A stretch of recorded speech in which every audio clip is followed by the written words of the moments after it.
नमस्कार दोस्तों, मैं राघव दीक्षित आपका अपने YouTube चैनल सक्से बिस्टा क्लासेस पर बहुत बहुत स्वागत करता हूं। दोस्तों, जैसा कि आप देख रहे हैं, सक्से बिस्टा क्लासेस मैथमेटिक्स का फाउंडेशन कोर्स चला रहा है।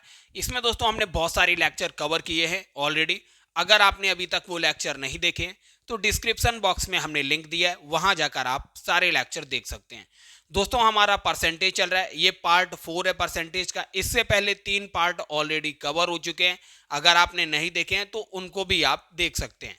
अब आइए दोस्तों, आज पार्ट 4 में हम दोस्तों अभी करा रहे हैं कि जो आपके वनडे एग्जाम्स हैं, जैसे रेलवे का एग्जाम है, यूपी पुलिस का एग्जाम है और एसएससी के एग्जाम्स वगैरह हैं, तो इन सब में कितने टाइप के क्वेश्चंस आपके परसेंटेज से पूछे जाते हैं, हम वो करा रहे हैं। अभी तक दोस्तों हम 8 टाइप के प्रश्न आपको बता चुके हैं और विद एग्जाम्पल सॉल्व करा चुके हैं और हम आपको उनकी शॉर्ट ट्रिक भी बता चुके हैं। अब दोस्तों, आज की वीडियो में हम आगे के देखेंगे प्रश्न कि किस प्रकार से आपके एग्जाम्स में पूछे जाते हैं। तो आइए शुरुआत करते हैं प्रश्नों की। मान लीजिए किसी परीक्षा में कुल विद्यार्थियों में से x% विषय ए में अनुत्तीर्ण हो जाते हैं तथा कुल विद्यार्थियों में से 22% विषय बी में अनुत्तीर्ण हो जाते हैं तथा Z% दोनों विषयों में अनुत्तीर्ण होते हैं। तो दोनों विषयों में उत्तीर्ण होने वाले छात्रों का प्रतिशत आपको बताना होता है या किसी भी विषय में अनुत्तीर्ण होने वाले छात्रों का प्रतिशत आपको बताना होता है। दोस्तों, हम इसको एक फिगर के माध्यम से देखते हैं। आप देखिए, मान लेते हैं ये विषय है ए और ये विषय है बी। अब देखिए, x% विद्यार्थी जो हैं विषय ए में अनुत्तीर्ण होते हैं, x%, ये ए विषय में अनुत्तीर्ण हो गए। और 22% विद्यार्थी विषय बी, 22% विद्यार्थी जो हैं विषय बी में अनुत्तीर्ण हुए। और Z% विद्यार्थी जो हैं, Z%, ये Z% दोनों में, ए और बी दोनों में अनुत्तीर्ण हुए। अब दोस्तों, हम आपसे पूछें कि केवल ए विषय में अनुत्तीर्ण होने वाले, ए विषय में अनुत्तीर्ण होने वाले छात्र कितने प्रतिशत हैं? x% छात्र ए विषय में अनुत्तीर्ण हुए। अगर उसमें से हम Z% को हटा दें, क्योंकि ये ए और बी दोनों में हुए हैं, तो आपको केवल ए सब्जेक्ट में फेल होने वाले विद्यार्थी मिल जाएंगे। क्या हो जाएगा? x minus Z. ये केवल ए विषय में फेल होने वाले विद्यार्थी हैं। अगर हम आपसे कहें केवल बी विषय में अनुत्तीर्ण होने वाले छात्रों का प्रतिशत क्या हो जाएगा? आप देखिए, बी विषय में टोटल तो 22% है इसमें, लेकिन दोनों ए और बी दोनों में फेल होने वाले भी ऐड है, तो बाई माइनस जेड करना पड़ेगा, बाई माइनस जेड। अब ये निकल कर आ गया दोस्तों, केवल बी विषय में फेल होने वाले। अब दोस्तों, अगर हम आपसे पूछ दें कि टोटल कितने प्रतिशत विद्यार्थी फेल हुए हैं, चाहे वह ए में हुए हों या बी में हुए हैं या दोनों में फेल हुए हों, कुल अनुत्तीर्ण छात्रों का प्रतिशत हमें बता दीजिए। तो कुल अनुत्तीर्ण हुए छात्र क्या हो जाएगा? आप कहेंगे केवल ए विषय में फेल होने वाले विद्यार्थियों को लिखेंगे x माइनस जेड, प्लस कर देंगे केवल बी विषय में फेल होने वाले विद्यार्थी प्लस बाई माइनस जेड, और इसमें प्लस कर देंगे जो ए और बी दोनों में फेल हुए, जेड प्लस जेड। तो ये क्या निकल कर आ जाएगा? x प्लस बाई, ये देखिए जेड एक माइनस का है, ये प्लस का है, कैंसिल आउट हो गया। अब यहां पर माइनस का जेड बचा, तो ये निकल कर आ गया कुल अनुत्तीर्ण छात्र। यही देखिए दूसरा वाला ऑप्शन है, किसी भी विषय में अनुत्तीर्ण होने वाले छात्रों का प्रतिशत x plus by minus Z प्रतिशत है।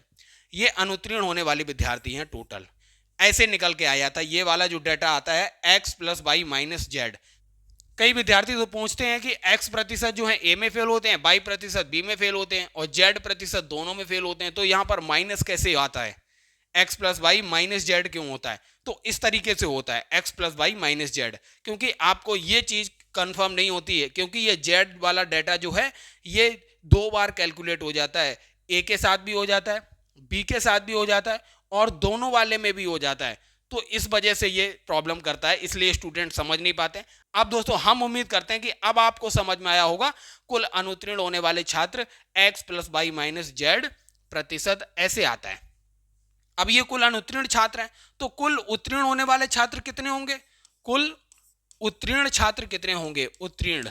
अब दोस्तों आपको अगर पता है कि टोटल 100% होता है, उसमें से इतने परसेंट जो है अनुत्तीर्ण हो गए, तो इसे माइनस कर दीजिए, x plus Y minus Z, तो इतने प्रतिशत जो होंगे बचे हुए ये हो जाएंगे उत्तीर्ण, कुल उत्तीर्ण छात्र। पहले में देखिए यही पूछता है, दोनों विषयों में उत्तीर्ण होने वाले छात्रों का प्रतिशत 100 में से माइनस कर दीजिए। अगर हम आपसे कहें कि 25% अनुत्तीर्ण हो गए तो कितने प्रतिशत उत्तीर्ण हुए, तो आप क्या कहेंगे, 100 माइनस 25 बराबर 75% उत्तीर्ण हुए। बस यही कहानी यहाँ भी है। उम्मीद करते हैं ये आपको समझ आया होगा, हमने आपको डायग्राम बना के इसीलिए समझाया। अब दोस्तों हम आपको इसका एक क्वेश्चन सॉल्व करा देते हैं। ये देखिए, किसी परीक्षा में कुल विद्यार्थियों में से 20% जो हैं वो हिंदी में फेल हो गए, हिंदी में कितने हुए, 20% फेल हो गए, तथा कुल विद्यार्थियों में से 15% विद्यार्थी जो हैं इतिहास में फेल हो गए। हम लिखते हैं हिस्ट्री, हिस्ट्री में फेल कितने हो गए, 15% हिस्ट्री में फेल हो गए। अब देखिए क्या है, तथा 5% विद्यार्थी ऐसे थे जो दोनों विषयों में अनुत्तीर्ण हो गए, दोनों विषयों में अनुत्तीर्ण हो गए। तो हिंदी प्लस HIS, हिस्ट्री को HIS लिख रहे हैं, तो 5% थे जो दोनों में फेल हुए। अब पहला क्वेश्चन क्या है, पहला बाद में देखेंगे, पहले दूसरा देखिए, ये दूसरा वाला, किसी भी विषय में अनुत्तीर्ण होने वाले छात्रों का प्रतिशत, कुल मिला के कुल कितने छात्र अनुत्तीर्ण हुए ये बताना था। हम आपको अभी ट्रिक बता चुके हैं कैसे आती है।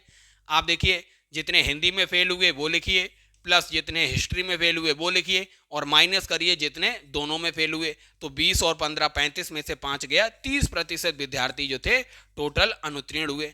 अब पहला क्वेश्चन क्या है, देखिए, दोनों विषयों में उत्तीर्ण होने वाले छात्रों का प्रतिशत, कुल मिला के कुल उत्तीर्ण होने वाले छात्र कितने हैं वो बताना था आपको। अगर आपको अनुत्तीर्ण पता चल गया तो उत्तीर्ण निकालने में कौन सी दिक्कत है, 100 माइनस 30, 70% विद्यार्थी जो थे ये उत्तीर्ण हुए थे दोनों विषयों में। तो ये क्वेश्चन आप केवल कुछ सेकंड्स में ही हल कर सकेंगे अगर आपको कॉन्सेप्ट क्लियर है। अब दोस्तों देखिए, टाइप 10, ये 10वें प्रकार का प्रश्न आपसे क्या पूछा जाता है, यदि किसी वस्तु के मूल्य में 8% की कमी के कारण कोई व्यक्ति x रुपए में 1 किलोग्राम अधिक खरीद सकता है, तो उस वस्तु का वास्तविक मूल्य क्या होगा, वास्तविक मूल्य पूछ रहा है वह। तो ये ट्रिक होती है RX upon 100 minus R into A।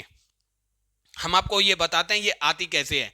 अगर हम दोस्तों मान लेते हैं, ये देखिए, सबसे पहले हम आपको इसका कॉन्सेप्ट बता देते हैं कि ये ट्रिक आती कैसे है, किस तरीके से आती है, तब आपके माइंड में ये बिल्कुल सेट हो जाएगी। यहां पर पूछा गया वस्तु का वास्तविक मूल्य बताइए, माना वस्तु का वास्तविक मूल्य, वास्तविक मूल्य क्या है, मूल्य हमने मान लिया दोस्तों, वास्तविक मूल्य हमने मान लिया n है, स्मॉल n हमने मान लिया। तो x रुपए में बोल रहा है, अगर वास्तविक मूल्य n है तो x रुपए में कोई व्यक्ति कितनी वस्तुएं खरीद सकता है। ऑब्वियस सी बात है, अगर x रुपए में x बटे n वस्तुएं खरीद लेगा, क्योंकि मानव वस्तु की वास्तविक मूल्य n है। ये कैसे होगा, x बटे n। अगर दोस्तों हमने आपको 20 रुपए दिए, 20 रुपए, और आपको पता है कि आलू की कीमत 5 रुपए प्रति केजी है, तो 20 रुपए में कितने आएंगे, तो आप क्या करोगे, कुल रुपए को आलू के भाव से डिवाइड करोगे, 5 चौक 20, आप कह दोगे 4 केजी आलू आएंगे। देखिए वही बात यहां भी है, यहां पर देखिए x रुपए हैं, ऊपर देखिए 20 रुपए थे, यहां पर x रुपए हैं, और वस्तु का मूल्य क्या है, n रुपए है। यहां पर वस्तु का मूल्य 5 रुपए पर केजी आलू था, तो बस इसीलिए ये करते हैं, x बटे n इतना आएगा वस्तु, इतनी वस्तु आएगी। अब देखिए कह रहा है R% की कमी के कारण, अब वस्तु के मूल्य में R% की कमी कर दीजिए, वास्तविक मूल्य क्या है, n है, तो n वास्तविक मूल्य है, तो R% की कमी के बाद मूल्य क्या हो जाएगा, n गुणा 100 माइनस R बटे 100। तो n गुणा 100 माइनस R बटे 100 ये वस्तु का R% की कमी के बाद मूल्य हो जाएगा।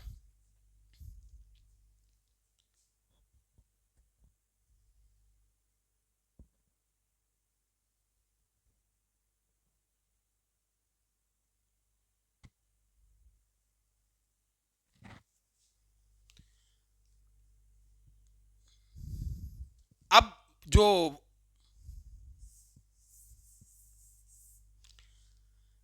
आर प्रतिशत की कमी के बाद, आर प्रतिशत की कमी के बाद मूल्य क्या होगा, वस्तु का मूल्य क्या होगा। आर प्रतिशत की कमी के बाद वस्तु का मूल्य जो होगा वो वास्तविक मूल्य एन है, तो एन का 100 माइनस आर बटे 100 इतना होगा आर प्रतिशत की कमी के बाद मूल्य। अब एक्स रुपए में कोई व्यक्ति कितनी वस्तु खरीद पाएगा, एक्स रुपए में अब खरीद पाएगा एक्स बटे एन गुणा 100 माइनस आर मल्टीप्लाई हो जाएगा ये। अब क्या कह रहा है, एक्स रुपए में 1 किलोग्राम अधिक खरीद लेता है। अब देखिए पहले जो वास्तविक मूल्य था उसमें कोई व्यक्ति एक्स रुपए में एक्स बटे एन वस्तु खरीद पा रहा था। अब एक्स रुपए में एक्स गुणा 100 बटे एन इंटू 100 माइनस आर वस्तु खरीद रहा है। अब क्वेश्चन में दे रहा है एक्स रुपए में 1 किलोग्राम अधिक खरीद पा रहा है। अगर 1 किलोग्राम अधिक खरीद ले रहा है तो क्वेश्चन के अकॉर्डिंग हम चलेंगे। अब देखिए अब बाद में जितनी खरीद रहा है वो क्या है, 100x upon N into 100 minus R, और माइनस का हो जाएगा x बटे एन। ये कितना होना चाहिए इनका अंतर, 1 kg ज्यादा खरीद लेता है, ले बोल रहा है 1 kg ज्यादा खरीद रहा है तो इनका अंतर a के बराबर होना चाहिए। अब इसको एलसीएम लेके x बटे एन अगर पूरे में से कॉमन ले लें, x बटे एन तो क्या आएगा 100 अपॉन 100 माइनस का r, 100 माइनस आर देखिए पूरा इन दोनों का एलसीएम आ जाएगा तो क्या होगा 100 माइनस यहां पर हो जाएगा 100 प्लस r बराबर a। अब देखिए 100 से 100 कैंसिल हो गया। हमें क्या चाहिए, इस n की वैल्यू चाहिए जो वास्तविक मूल्य है। देखिए वास्तविक मूल्य हमने n माना था, अगर हमें इसकी वैल्यू चाहिए तो n को a की जगह भेज दें। तो ये कैसे लिख सकते हैं, स्मॉल n बराबर हो जाएगा x और r का गुणा हो जाएगा rx अपॉन a गुणा 100 माइनस r। अब दोस्तों देखिए वास्तविक मूल्य का यही शॉर्ट ट्रिक था, ये ऊपर हमने जो लिखी थी।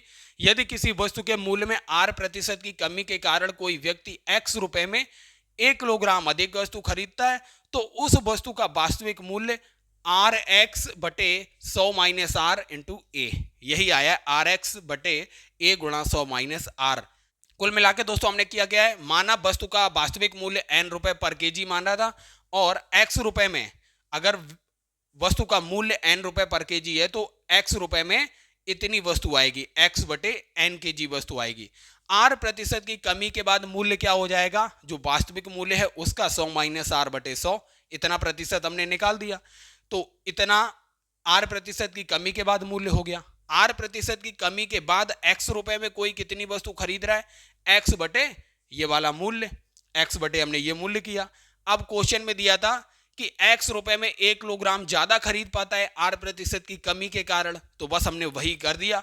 अब हमने वही क्वांटिटी को माइनस किया है, r प्रतिशत की कमी के बाद जो क्वांटिटी है माइनस r प्रतिशत की कमी से पहले जो क्वांटिटी थी, इनका अंतर a आना चाहिए क्योंकि a किलोग्राम अधिक खरीद पा रहा है। फिर इसी को हल किया तो शॉर्ट मेथड निकल के आया, वास्तविक मूल्य बराबर rx बटे a गुणा 100 माइनस r। अब आइए इसको हम आपको एक क्वेश्चन एग्जाम्पल से समझा देते हैं जिससे कि आप इस क्वेश्चन को केवल 5 सेकंड में हल कर सकते हैं। यदि किसी वस्तु के मूल्य में 10% की कमी होने के कारण यदि कोई व्यक्ति 100 रुपए में 5 किलोग्राम अधिक खरीद सकता है तो उस वस्तु का वास्तविक मूल्य ज्ञात कीजिए। हम आपको इसे रिलेट करा देते हैं। यदि किसी वस्तु के मूल्य में वहां पर था r प्रतिशत की कमी के होने के बाद यहां पर दिया हुआ था x रुपए में 5 किलोग्राम दिया तो वहां 1 किलोग्राम अधिक खरीद पा रहा था, तो उस वस्तु का वास्तविक मूल्य आपको ज्ञात करना था। वास्तविक मूल्य हमने n माना था।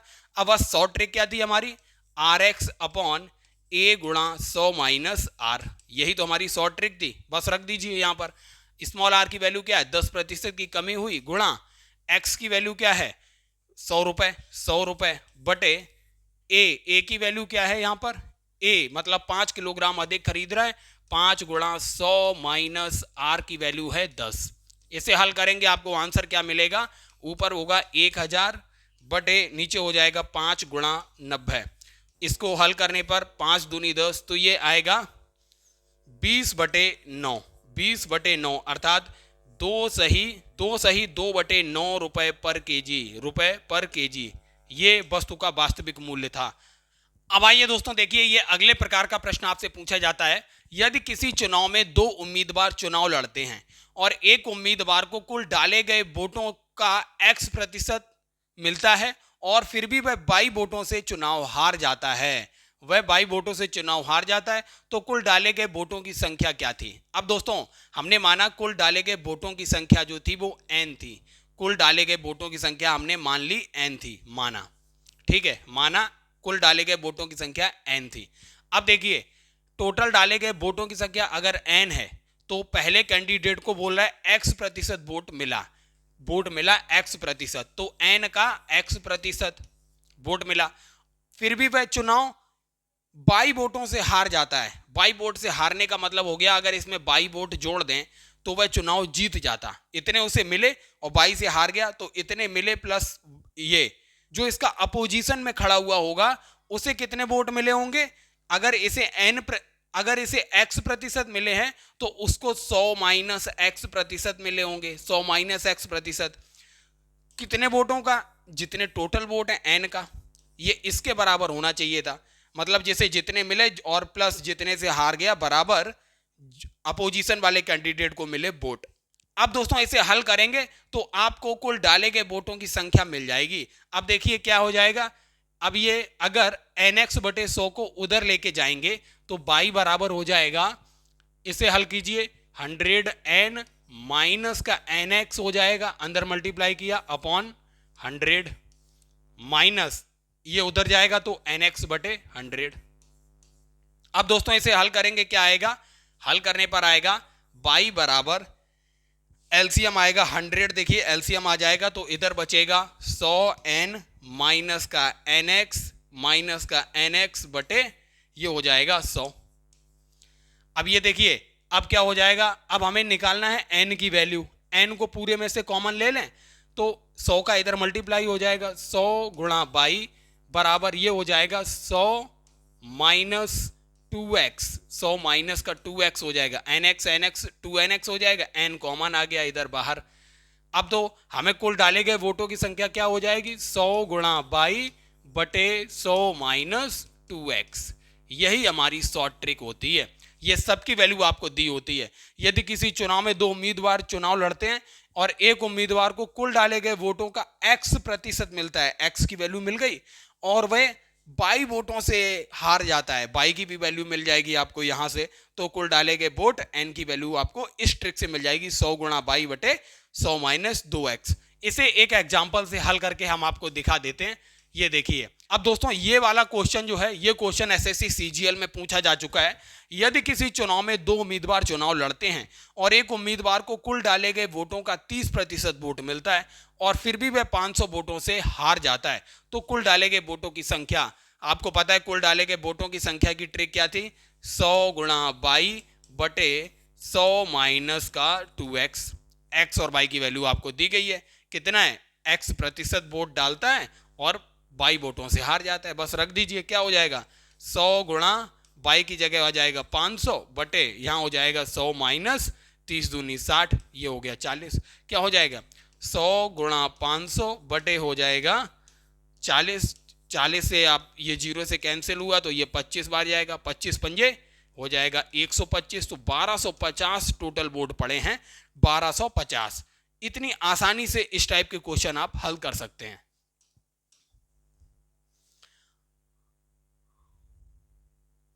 अब दोस्तों देखिए ये क्वेश्चन देखिए, यदि किसी शहर की जनसंख्या P है और यह प्रतिवर्ष R% की दर से बढ़ती या घटती है, आपको क्वेश्चन में या तो बढ़ता हुआ दिया जाएगा या घटता हुआ दिया जाएगा, तो n वर्ष के बाद जनसंख्या क्या होगी और n वर्ष पहले जनसंख्या क्या होगी। जब भी n वर्ष बाद पूछी जाए, n वर्ष के बाद अगर पूछी जाए, n वर्ष के बाद, तो आप वही कंपाउंड इंटरेस्ट का फॉर्मूला याद रखिए कि वर्तमान में जनसंख्या जितनी है गुणा 1 प्लस जितने दर से बढ़ रही है r बटे 100 की पावर जितने समय में पूछी जाए, इतने n वर्ष दिया है तो n लिखना है ऊपर। तो कंपाउंड इंटरेस्ट का फॉर्मूला याद रखिए, n वर्ष के बाद जनसंख्या p गुणा 1 प्लस r बटे 100 की पावर n, ये आएगा।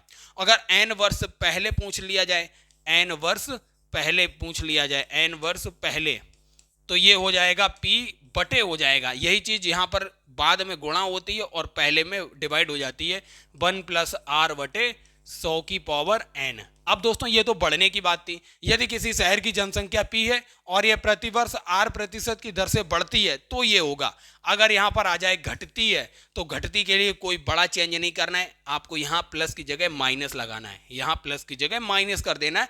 बात वही रहेगी, n वर्ष बाद और n वर्ष पहले। इस टाइप के क्वेश्चन आपसे एग्जाम में पूछे जाते हैं और खासकर सीजीएल वगैरह में तो इस टाइप के क्वेश्चन रहते ही हैं। अब दोस्तों ये एक एग्जाम्पल है। यदि किसी कस्बे की जनसंख्या जो है ये 3,52,800 दी गई थी और 5% प्रतिवर्ष की दर से बढ़ रही थी, तो आपको 2 वर्ष बाद बताना था जनसंख्या क्या होगी और 2 वर्ष पहले की जनसंख्या क्या होगी। अब हम दोस्तों यहाँ पर लिख रहे हैं, आप इसका आंसर कमेंट सेक्शन में दीजिए। आंसर क्या आएगा? 2 वर्ष बाद की जनसंख्या हो जाएगी 3,52,800 गुणा 1 प्लस आर की वैल्यू 5 है बटे 100 की पावर 2। इसे हल कीजिए और कमेंट सेक्शन में आंसर लिखिए। और 2 वर्ष पहले की जनसंख्या क्या हो जाएगी? 2 वर्ष पहले की जनसंख्या हो जाएगी ये 3,52,800 बटे हो जाएगी 1 प्लस 5 बटे 100 की पावर 2। ये 2 वर्ष पहले की जनसंख्या हो जाएगी। कमेंट सेक्शन में दोनों का आंसर आपको करना है। अब देखते हैं अगले टाइप का क्वेश्चन आपसे क्या पूछा जाता है। टाइप 13, यदि किसी शहर की जनसंख्या p है तथा पहले, दूसरे और तीसरे वर्ष में क्रमशः R1%, R2% और R3% की वृद्धि या कमी होती है, तो 3 वर्ष के बाद जनसंख्या क्या होगी? अब दोस्तों 3 वर्ष के बाद जनसंख्या जो होगी, 3 वर्ष के बाद जो जनसंख्या होगी क्या होगी? 3 वर्ष के बाद जनसंख्या देखिए अभी वर्तमान में कितनी है? p 1 प्लस, हम दोस्तों यहाँ बढ़ रही घट रही दोनों के लिए लिखेंगे 1 प्लस R1 बटे 100। अगर बढ़ रही है तो प्लस होगा, घट रही है तो माइनस होगा, इनटू इसी में मल्टीप्लाई होगा 1 प्लस दूसरे वर्ष क्या होगा? R2 बटे 100। घट रही है तो माइनस और बढ़ रही है तो प्लस, घट रही के लिए माइनस। अब तीसरे वर्ष के लिए क्या हो जाएगा? इनटू 1 प्लस R3 बटे 100। अगर बढ़ रही है तो प्लस, घट रही है तो माइनस। ऐसे डेड डैश करके अगर आप जितने भी टाइम्स n टाइम्स तक जाएगी तो n जितने भी वर्षों तक ऐसा प्रोसेस चलेगा उतने वर्ष तक आप इसको मल्टीप्लाई करते रहेंगे। घट रही है तो माइनस, बढ़ रही है तो प्लस। तो कुल मिला के इस टाइप का भी प्रश्न कभी कभार आपके एग्जाम में पूछ दिया जाता है। क्योंकि ये फाउंडेशन क्लास है इसलिए दोस्तों हम हर टाइप के क्वेश्चन को इस वीडियो श्रृंखला में कवर कर रहे हैं। तो दोस्तों आपने देखा परसेंटेज हमारा पूरा कवर हो चुका है। इसमें जितने भी 13 टाइप के क्वेश्चन आपके किसी भी एग्जाम में पूछे जाते हैं, चाहे वह वनडे एग्जाम हो या सीसेट एग्जाम हो, आपका परसेंटेज से एक भी प्रश्न इस वीडियो श्रृंखला से बाहर नहीं जाने वाला है। अब दोस्तों आने वाली वीडियोस में हम आपको नए चैप्टर्स लेके आएंगे और इसके अलावा दोस्तों हम आपको सारे चैप्टर्स का प्रैक्टिस सेट भी देंगे। तो दोस्तों सक्सेस विस्टा क्लासेस से इसी तरीके से जुड़े रहिए और अपने एग्जाम के परफॉर्मेंस को लगातार सुधारते रहिए और सिलेक्शन लेते रहिए। दोस्तों सक्सेस विस्टा क्लासेस के साथ जुड़ने के लिए आप सभी दोस्तों का बहुत बहुत धन्यवाद।